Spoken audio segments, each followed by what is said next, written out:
Be phenomenal every day.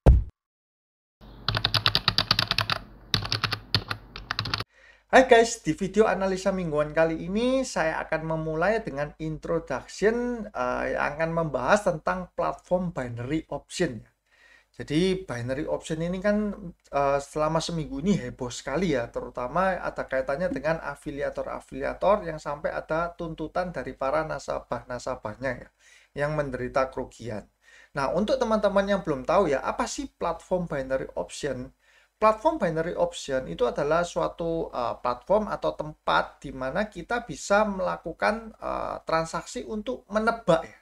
Menebak apakah harga dari suatu instrumen itu naik atau turun.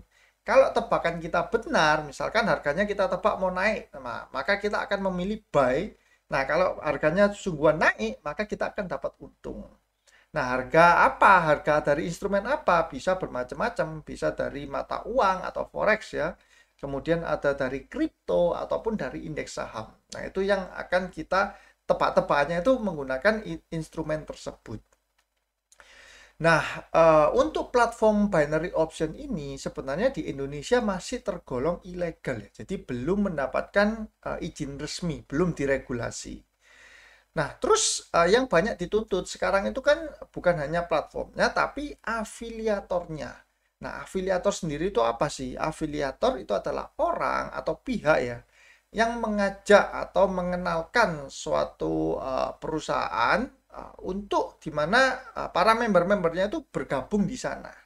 Seperti itu. Jadi, kalau afiliator sebenarnya itu legal ya. Kenapa? Karena kalau misalkan di saham itu afiliatornya itu namanya broker. Kemudian kalau di future atau di forex itu afiliatornya namanya IB.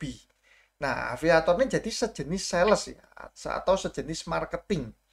Nah, kalau untuk perusahaan konvensional pun kan ada marketing atau sales yang menawarkan ke calon-calon customer ya supaya membeli produk tersebut. Nah, terus kenapa kok afiliator ini sampai dituntut? Ternyata kalau dalam binary option itu ada suatu hal yang menurut saya juga agak aneh sih, di mana model bisnisnya itu adalah ketika para member-membernya itu mengalami loss atau kalah ya. Nah, ternyata para afiliator ini mendapatkan profit atau bagi hasil dari kekalahan member. Nah, itu yang cukup aneh. Kok bisa ada ibaratnya itu suatu bisnis yang model bisnisnya itu mengambil keuntungan dari kekalahan para membernya. Itu yang menjadi suatu masalah ya. Berikutnya para afiliator ini pun biasanya menggunakan media sosial ya untuk menarik orang-orang supaya mau bergabung dengan cara memamerkan kemewahan-kemewahan terus mengatakan bahwa oh saya ini sukses dari trading supaya para orang-orang yang melihat itu percaya dan oh ya aku juga mau seperti dia ya. Sehingga mereka berbondong-bondong untuk bergabung di platform tersebut. Nah, apakah memamerkan kemewahan di media sosial untuk menarik orang bergabung di suatu produk itu melanggar hukum? Sebenarnya kalau menurut saya sih tidak ya, tidak melanggar hukum. Kalau untuk mau memamerkan kemewahan lah segala macam, nah itu urusan mereka lah, bukan tidak ada pelanggaran hukum di sana. Nah, terus kalau misalkan tidak ada pelanggaran hukum, kenapa kok si afiliator itu dituntut? Nah, yang menjadi masalah dan berpotensi untuk ada pelanggaran hukum itu adalah yang tadi, bagi hasil atas kerugian itu. Loh kok bisa? Kenapa? Karena kalau misalkan sistemnya seperti itu bisa kemungkinan itu bisa disamakan dengan perjudian. Nah, kalau misalkan kita berjudi ya, tentu kalau kita kalah, yang menang siapa? Yang menang adalah kasinonya kan. Uang kita akan diambil oleh kasino. Kalau kita menang, maka kasinonya akan membayar ke kita kan. Nah, kalau misalkan ada afiliator yang menawarkan judi, ya, kemudian si membernya ini loss, afiliatornya dapat bagian, nah itu yang bisa dipermasalahkan karena nanti ujungnya akan disamakan bahwa lo kamu ini sebenarnya menawarkan perjudian dan di Indonesia perjudian itu adalah ilegal. Itu salah satu yang menyebabkan mengapa kok banyak yang menuntut ya. Terus yang kedua itu adalah sebenarnya aplikasi yang ditawarkan itu kan masih tergolong ilegal ya. Nah, jadi kemungkinan itu mereka akan bisa dinarasikan bahwa oh kamu mempromosikan produk yang ilegal. Nah, apakah mempromosikan produk yang ilegal itu bisa dituntut secara hukum? Nah, itu mungkin orang-orang yang lebih ahli di hukum yang bisa tahu ya. Nah, terus apa hal yang bisa kita ambil ya hikmahnya dari kejadian ini? Kalau menurut saya yang pertama dan ini yang paling penting ya, itu adalah dari kejadian ini kita bisa tahu bahwa literasi pendidikan keuangan untuk masyarakat Indonesia itu sangat amat rendah, bisa dibilang seperti itu. Kenapa? Karena masyarakat itu hanya diiming-iming keuntungan, kemudian ditunjukin gaya hidup seperti itu. Mereka itu sudah panas semua ya. Sudah panas, kemudian ingin langsung join, ingin cepat kaya gitu loh. Jadi mentalnya itu masih mental ingin cepat kaya, yang kerjanya nggak usah susah-susah, tinggal klik-klik trading saja. Nah, kalau misalkan ada yang bilang, loh tapi itu kan nggak akan terjadi kalau misalkan afiliatornya itu nggak ada atau platform tradingnya itu, platform binary optionnya itu dihapus ya atau diblokir. Belum tentu guys. Kenapa? Karena orang yang memang berniat untuk misalkan mau menipu ya, penipuan ini kan bentuknya itu bisa bermacam-macam. Kita blokir satu platform, kita hapus afiliatornya ya, kita ban ya afiliatornya. Nanti akan muncul model-model yang lain. Akan muncul model-model penipuan jenis yang lain. Nah, ini sudah dari zaman dahulu sampai sekarang ini kan masih banyak. Money game lah, segala macam. Nah, itu saya pernah buatkan videonya juga berbagai jenis penipuan dan investasi bodong ya. Supaya ibaratnya itu meningkatkan literasi keuangan ya dari masyarakat Indonesia supaya tidak banyak lagi yang tertipu hal-hal seperti ini. Jadi memblokir atau menghapus ya untuk program-program aplikasi penipu itu tidak membuat ibaratnya itu tidak memberantas akar permasalahannya, tapi akar permasalahannya itu akan bisa selesai kalau warga Indonesia ini mempunyai literasi keuangan yang bagus. Nah, seperti itu ya kata-katanya dari Pak Lee Kuan Yew, beliau sempat berkata bahwa untuk maju Singapura ini harus semua penduduknya itu wajib membaca buku. Nah, saya suka sekali itu. Jadi Pak Lee Kuan Yew ini berfokus untuk meningkatkan sumber daya manusianya ya dari kualitas penduduk Singapurnya dengan cara mewajibkan membaca buku. Nah, itu yang penting. Kalau di Indonesia kan misalkan ada YouTube atau ada berita atau informasi tentang edukasi itu malah males untuk ditonton, males untuk dibaca. Tapi kalau ada berita tentang misalkan gosip atau hal-hal yang pamer harta lah segala macam yang berbau seperti itu malah suka untuk ditonton. Nah, itu yang pertama yang harus dibenahi terlebih dahulu. Kemudian yang kedua, dari kasus ini kita bisa belajar bahwa kita jangan pernah percaya dengan yang namanya media sosial ya. Nah, saya sendiri tidak terlalu sering ya bermain media sosial. Di media sosial itu kan kita hanya, bukan kita lah, maksudnya kebanyakan orang-orang itu hanya menampilkan apa yang mereka ingin tampilkan. Belum tentu apa yang menjadi kenyataan kan. Contohnya misalkan ada suami istri ya yang di rumah itu tiap hari itu gegeran, tukaran ya, bertengkar terus menerus. Tapi kalau kita lihat medsosnya, wah mesra sekali ya, mungkin hani apa. Nah, tapi aslinya itu tidak seperti itu. Itu yang bahayanya. Apalagi kalau misalkan dengan menunjukkan hedonisme ya. Wah, ini loh baru dari sana beli mobil ini segala macam, ujung-ujungnya akan menawarkan investasi atau menawarkan whatever lah, apapun lah bentuknya. Nah, itu teman-teman harus berhati-hati. Jangan terlalu percaya dengan yang namanya media sosial. Nah, oke, cukup sekian ya untuk introduksi kali ini. Sekarang kita akan masuk ke analisa saham mingguannya. IHSG hari Jumat kemarin ditutup menguat 0,5% di level 6645 ya. Nah, ini kita bisa melihat di mana selama satu minggu kemarin ini dia mengalami penguatan. Untuk asing sendiri di hari Jumat juga ada inflow ya sebanyak 135 miliar. Selama satu minggu asing masuk 73 M ya. Kemarin kan sempat keluar banyak karena itu ya menunggu pengumuman dari The Fed ya. peningkatan suku bunga. Untuk batu bara sendiri, harga batu bara ada sedikit penurunan ya, minus 0,3% di level 227. Nah, untuk saham apa saja yang paling banyak dibeli asing selama seminggu kemarin, ada saham Bank BNI, ini sudah rilis laporan keuangannya ya, bagus. Dia dibeli 550M, kemudian Telkom, Bank Mandiri, Adaro ya. Nah, ini tiga ini adalah blue chip ya. Kemudian ada PRMS Excel. Yang paling banyak dijual adalah saham Bank BCA, BRI, Arto. BCA, BRI ini dijual terus ya. Banyak net sell-nya dari asing. Nah, ada sentimen yang positif yang bisa mempengaruhi dari IHSG itu adalah sekarang ini akan musim laporan keuangan akan keluar semua ya. Nah, kita harapkan kalau misalkan laporan keuangannya ternyata banyak yang positif ya, seperti Bank BNI itu, nah tentu akan bisa menjadi sentimen positif untuk IHSG.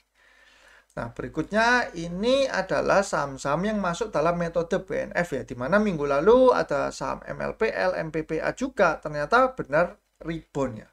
Dan di minggu ini ini kan cukup banyak ya saham-sahamnya, saya pilih 3 ya. Untuk minggu depan, jadi ada MLPL, MPPA, dan TNCA yang masuk ke dalam metode BNF ya. Untuk teman-teman yang suka scalping ya, jangka pendek, teman-teman bisa perhatikan 3 saham ini minggu depan. Nah, kemudian ya saya akan bahas juga, nah ini ya, Baut dia mengalami auto reject atas ya, sempat saya buatkan juga video review IPO-nya. Sekarang saya akan memberikan atau sharing ya tentang ini saham BRMS ya, dan juga saham film nanti. Nah, ini yang saya pelajari untuk saham BRMS sendiri, ini ya, BRMS. Sebenarnya saya sudah mengincar saham ini itu dari tahun lalu ya. Saya sudah memegang bahkan cukup lama dari tahun lalu. Nah, kenapa kok saya tahun lalu itu cukup optimis dengan BRMS? Waktu itu katakanlah di 1 Januari ya 2021 hingga pertengahan tahun. Kalau kita lihat secara broker summary, ini misalkan sampai Juni ya. Oh, kok kita tidak temukan. Bentar. Bentar ya, ini lagi error. Dari 1 Januari 2021 sampai misalkan Juni ya 2021. Nah, kita bisa cermati bahwa ada akumulasi dari ini ya, misalkan DR 168 miliar, MG 136M. Nah, kelihatan ada broker yang mengakumulasi, yang jualan PG 113M. Kemudian kalau kita cermati ya, sejak ini kan sampai Juni, misalkan di Julinya juga masih terjadi akumulasi. Ini ya, Juli MG beli 58,3 di harga rata-rata 104. Kemudian di Agustus, kalau kita cermati ya secara broker summary-nya, MG kembali beli lagi 32,9. Kemudian di bulan September, nah ini ada akumulasi, ini II beli 257M, MG beli lagi. Terlihat bahwa MG ini terus membeli, dan waktu itu saya juga punya ya tahun lalu sampai RMS. Namun sesudah saya tunggu beberapa bulan, mungkin sekitar 3-4 bulan ya, sahamnya itu tidak kemana-mana harganya, akhirnya saya lepas. Dan ternyata di 2022 ini kan cus ke atas ya. Nah, saya kurang sabar ya, dimana kalau misalkan kita cermati, ini kan masih akumulasi beli terus ya, terutama si MG. Di bulan Oktober, ternyata masih akumulasi lagi. Untuk yang YU kan buy average-nya 249, terus ada sell average 245. Ini cuman crossing saja, nggak usah dianggap ya. Yang saya anggap yang MG-nya. MG-nya masuk lagi 165 miliar di Oktober. Kemudian di November, nah ini juga ada MG-nya masuk lagi di 151M. Jadi terlihat bahwa ini broker MG ini terus mengakumulasi, nggak berhenti-berhenti ya. Dan ternyata meletusnya di Januari 2022. Di mana di bulan Januari pun, ini saya kasih lihat ya, secara broker summary-nya, di bulan Januari BK 73, nah ini MG sudah mulai lepas ya. Ini sudah kelihatan MG sudah mulai lepas. Kalau kita lihat di pertengahan Januari misalkan sampai tanggal 15. Nah ini MG masih terlihat melakukan aksi beli. Jadi baru seminggu kemarin ini MG melakukan aksi jual di BRMS. Dia sudah take profit. Nah, dari sini saya berpikir bahwa iya ya, kenapa waktu itu saya sudah buru-buru lepas, nggak benar-benar sabar ya. Padahal saya tahu bahwa ada broker yang sedang mengakumulasi terus-menerus. Nah, terus untuk saham film, berikutnya saya akan bahas film. Ini hampir sama ya. Saya juga sempat untung lumayan, tapi saya lepasnya juga terlalu cepat. Nah ini ya, saya lepasnya waktu ada koreksi seperti ini. Padahal secara broker summary juga sama terlihat. Misalkan ini saya tunjukkan film di bulan Oktober ya. Di bulan Oktober ini ada akumulasi film. Nah ini kita lihat ya. YU beli 696, IF jual 641 seperti crossing ya. Di bulan apa ini? September, sorry. Sebelumnya September, sebelum di Oktober atau di September. Ini. Oh, September belum ada, Oktober ya. Oktober, nah November. Di November. Di sini. Di sini terlihat ya bahwa IF itu mengakumulasi 85 miliar ya. Yang jualan YP cuma 19M. Nah, ini big akumulasi kan. Terus ada BK 31,7. Nah, saya cermati IF-nya saja 85 miliar. Di November ini ya. Nah, ini di sini kan dia sebenarnya harganya masih tidak terlalu kemana-mana. Terus dia mengalami uptrend. Kemudian di bulan Desember, ternyata IF itu beli lagi 108 miliar. Nah, ini di bulan Desember ini ya. Nah, sebenarnya kalau kita cermati dari sini, ini jelas kan, masih mengakumulasi. Kemudian kalau kita cek ya di bulan Januari, nah IF ini ternyata juga masih beli ya. Masih beli. Nah, jadi dia masih terus diakumulasi. Ini yang menyebabkan orang yang hold ya, hold di film itu nggak sampai berapa bulan, cuman Oktober, November, Desember, Januari. 4 bulan itu dia sudah gainnya 100%. Dan itu sinyalnya udah terlihat jelas dari akumulasi ini. Seperti itu. Tapi saya waktu itu cuma profit sekitar 40%-an aja sih. Sudah saya take profit. Nah itu agak menyesal ya, agak getun lah. Kenapa kok saya nggak cermat ya dengan bahwa si broker ini masih terus mengakumulasi saham dari IF. Nah tapi teman-teman harus hati-hati kalau transaksinya itu seperti misalkan saham bull. Saham bull ini agak ada perbedaan dari akumulasi yang BRMS dan film dengan bull. Kalau misalkan bull ini, saya kasih contoh misalkan tahun lalu ya, di bulan katakanlah apa Agustus. Ini di sini. Nah kan kelihatan, orang-orang kalau lihat kan 2161, 2,1 triliun. Ada akumulasi gila-gilaan nih. Tapi teman-teman perhatikan, broker sellernya itu kan CPANFSXA. Ya kan, 500, 300, 300, 300, 200. Nah ini kalau di total ya kurang lebih hampir sama dengan 2 triliun kan. Berarti ini adalah cuman pindah-pindahan barang saja. Nah ini kan CPANFSXA ya. Terus berikutnya, September. Kan terdeteksinya itu big akumulasi kalau kita menggunakan bandarmologi. Ini II beli 523M. Yang jualan CP ya YJHDFSXAAN. Ya, nah ini kalau di total juga hampir sama ya. Ada beberapa itu yang sama dengan bulan lalu. Masuknya lewat II, keluarnya lewat CPXAAN. Nah, terus next misalkan di Oktober. Oktober ini juga sama. Nah, ini ya. Masuknya lewat II lagi. Keluarnya ada lewat ini ada FS. Terus di bulan November kita lihat bahwa nah ini keluarnya juga lewat FSHD. Nah, kalau teman-teman lihat ini masuknya lewat satu pintu tapi keluarnya ini sama terus, itu artinya kan cuman pindah barang saja. Nah, kalau seperti ini sebenarnya bukan benar-benar akumulasi ya. Berbeda dengan yang seperti tadi film. Film itu kan brokernya satu masuk besar, tapi sellernya ini kecil-kecil semua. dan itu bisa berbeda-beda sellernya. Nah, itu jadi ada perbedaan kalau untuk yang BRMS dan BRMS film dan juga bull ya. Seperti itu. Nah, untuk sekarang kira-kira ada untuk minggu depan, sorry, itu ada saham apa saja sih yang menarik ya? Saya mengamati ada saham ini ya, AMRT.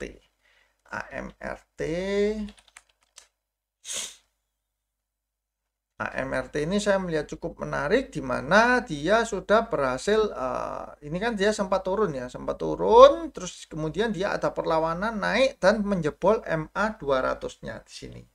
Nah, AMRT ini. Selain ini juga ada aksi ini ya, big akumulasi dari DX ya. DX beli 88M di sepanjang Januari ini. Levelnya by average-nya itu di sekitar 1098. Nah, terus sebelumnya juga di bulan Desember, kalau misalnya kita lihat, itu ada akumulasi juga ya dari AK 42,6 miliar. 42,6 M. Untuk si DX sendiri, kalau kita cermati, di sejak misalkan dari 1 Januari ya, sampai pertengahan Januari, dia kan beli 28M. Kemudian di minggu ketiga ini kalau kita search sampai 21, si DX ini masih masuk lagi 20,3M. Nah, ini makanya saya lihat kalau DX-nya ini masih terus masuk, maka AMRT ini masih ada peluang untuk melanjutkan penguatannya ke atas. Hampir sama seperti tadi ya. Dimana ada broker yang satu terus-menerus membeli dengan jumlah yang lebih besar daripada yang jualan. Seperti itu. Terus ada ini saya juga cermati juga ada duo saham MLPL dan MPPA ya yang masuk ke dalam metode BNF di minggu lalu. Dimana dua-duanya ini sama-sama lagi mantul dari supportnya. Dia habis ambles ya. Habis terjun payung kemudian mantul. Nah, ini ya. Dia turun terus dia ada perlawanan nggak jebol support, dia akhirnya penguatan dengan ada volume. Nah, kalau saham-saham seperti ini bisa dimanfaatkan untuk technical rebound dan cocoknya untuk scalping ya. Seperti itu, dua saham ini, MLPL dan MPPA. Terus next ada saham TNCA ya. TNCA ini patternnya hampir sama, dia sempat mengalami penurunan, terus ada dibeli atau ada perlawanan di sini. Ini sudah mendekati MA 200. Ini saya masukkan juga untuk watchlist saya. Selama seminggu ini secara broker summary masih ada aksi jual ya. Yang top sellernya itu YU. Seperti itu. Nah, kalau saham seperti ini kan tentu batas stop loss-nya itu rendah. Kita bisa set, tapi kalau dia misalkan berhasil rebound menyentuh ke resistennya itu rewardnya cukup menarik. Dan kemudian ada saham Bumi ya. Bumi juga akan saya masukkan ke watchlist untuk minggu depan. Ini saham ini memang sedang turun kemarin Jumat ya. Setelah mengalami kenaikan yang cukup signifikan. Nih habis jebol MA 200-nya dia langsung bablas ya. Ke level 80. Terus ada di hari Jumat kemarin turun 5%. Nah, Bumi sendiri kalau kita cermati seminggu kemarin itu ada transaksi beli dari IF ya 28,7 miliar ini. Teman-teman bisa cermati di harga rata-rata 71. Kalau untuk minggu sebelumnya kita cermati IF beli lagi 12M. Sebentar saya coba seminggu sebelumnya IF beli lagi 12,8. Nah, ini patternnya hampir sama ya dengan tadi. Sedang ada mengakumulasi. Ini IF juga masih beli 6,9M. Nah, jadi ada broker yang sedang mengakumulasi di saham Bumi ini. Namun sekali lagi saya ingatkan ya bahwa Bumi ini juga saham yang super high risk ya. Jadi teman-teman harus hati-hati, minimal pasang stop loss lah kalau masuk di saham seperti ini. Dan terakhir ada saham Buka ya, yang juga akan saya masukkan ke watchlist. Buka ini menurut saya cukup menarik risk and rewardnya setelah dia sempat hancur ya. Harganya sudah bukan hancur lagi tapi sudah hancur lebur. Dari titik tertingginya kan 1300-an ya kemarin ini 1325, terus hancur sampai tinggal 300-an saja. Nah, saham-saham yang tadi yang saya sebutkan itu kan ketika dia turun-turun seperti AMRT terus ada kenaikannya. MLPL kan sama, turun terus dia ada kenaikan yang signifikan sama volume. Nah, si Buka ini belum ada. Nah ini ya, ini cuma satu hari ini ya, satu hari di tanggal 4 Januari ini dia ada kenaikan setelah turun tajam, terus dia melanjutkan turun lagi. Nah ini kejebol lagi supportnya turun lagi. Ini saya masukkan watchlist untuk siapa tahu dia akan ada mengalami hari seperti ini. Ini yang dinamakan dengan technical rebound. Jadi habis turun nanti akan ada suatu momen dia akan sontek ke atas dengan volume yang cukup tinggi. Nah itu yang akan menjadi watchlist saya minggu depan ya. Semoga dapat berguna untuk teman-teman semua, dan saya mengucapkan terima kasih atas dukungan dan support dari teman-teman semua ya. Untuk teman-teman yang suka video ini bisa bantu saya dengan cara subscribe, like, komen, dan juga share. Saya doakan semoga teman-teman sehat selalu, semakin sukses dan cuan selalu. See you guys.